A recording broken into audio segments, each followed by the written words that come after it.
of the things that I hear some of you guys saying is, why doesn't Biden say what a good deal it is? Why would Biden be saying what a good deal is before the vote? You think that's going to help me get it passed? No. That's why you guys don't bargain very well. President Biden took a small victory lap yesterday after securing a deal to raise the debt ceiling. But as you just heard him mention there, it's probably beneficial to not draw much attention to it. You see, there's been this strange feature of the Biden presidency where he intentionally, I think, doesn't command attention or really wield the bully pulpit like either of his two predecessors did. It was actually a core premise of Biden's pitch back in the 2020 campaign, I think both in the primary and the general election. Candidate Biden promised a return to normalcy after the in-your-face, torturously attention-seeking presidency of Donald Trump. I think most people believed Biden could accomplish that. There's another pillar of his candidacy, too, that was a little more difficult to envision. Biden pledged to return the country to a bygone era of partisan deal-making, the kind of which he spent decades negotiating in the Senate. I read in the New York Times today that that one of my problems is if I ever run for president, I like Republicans. Okay, well, bless me, Father, if I have sinned.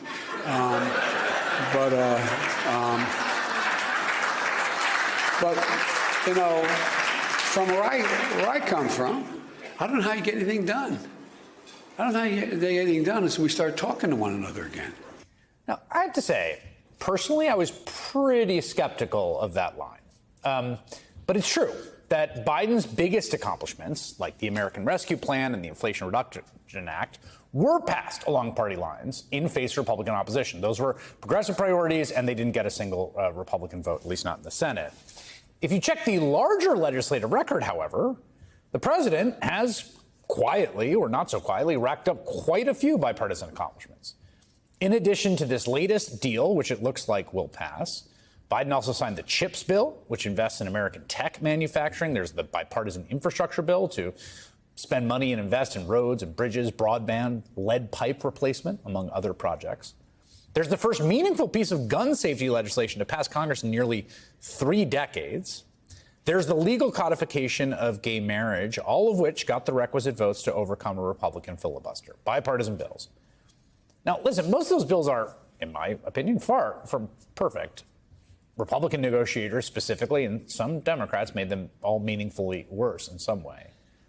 But they're still tangible legislative accomplishments. And crucially, they, again, from a kind of political perspective, they all fall in the zone of normal politics in a way that, say, storming the Capitol doesn't.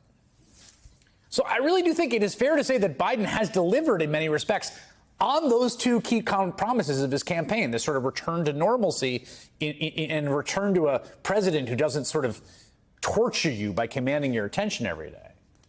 Now, with that in mind, he faces major hurdles in his 2024 reelection campaign. The first is his age. If he wins a second term, President Biden will be 86 years old by the time he leaves office. Frankly, there's nothing he or anyone else can do about that. It just quite literally is what it is. But the other major obstacles Biden faces over the next 18 months stem from the fact that he took over a country reeling from a series of cascading crises in the aftermath of the COVID pandemic. I mean, there really have been just enormously painful dislocations to all of American life under his watch. The two most obvious examples are violent crime, which went up quite a bit both in 2020 under President Trump and 2021, and inflation, which hit the highest level in 40 years last year and ate into people's disposable incomes and their wages in a very real way. Now, to be clear, Biden was not responsible for those two things happening. But if you're an incumbent president, you're just going to get blamed for issues like crime and inflation. That said, there's actually some remarkable developments on both those fronts, neither of which are getting much coverage. Inflation is dropping steadily. It's likely due to a confluence of factors, including interest rate hikes from the Fed. More importantly, in my mind, the continuing recovery from COVID disruptions, which have taken a very long time to unwind. In line with that, we're also seeing an economy that is truly delivering for working Americans at the bottom of the labor hierarchy for the first time in recent memory. This is a pretty striking story. We have seen actual, meaningful wage gains for the bottom portion of workers, even when you account for inflation. Now, whether that continues or not is anyone's guess, but that trajectory is promising. Then there's the question of crime and violence. There's no denying that this nation is still utterly beset by gun violence in a way that no peer nation is, due in large part to the hundreds of millions of guns in people's hands.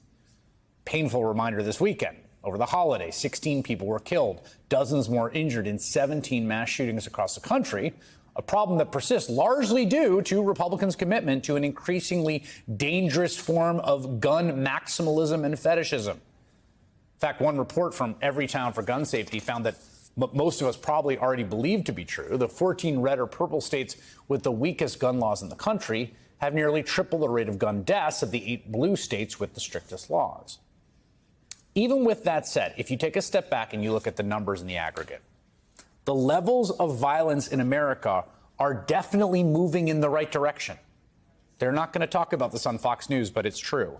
National crime data is a lagging indicator, but we do know that violent crime dropped nationwide last year. When it comes to homicide, the most serious form of violent crime, murder rates are down in big cities across the country, from New York to, yes, Chicago and Los Angeles. Ultimately, Joe Biden's reelection pitch is going to be a story about a country recovering from an almost unthinkable set of unprecedented disruptions, from a once-in-a-century pandemic to Donald Trump's attempted coup. And to the extent that a return to normalcy was the promise of his 2020 victory, I think if these trends continue, President Biden has a much stronger political narrative in 2024.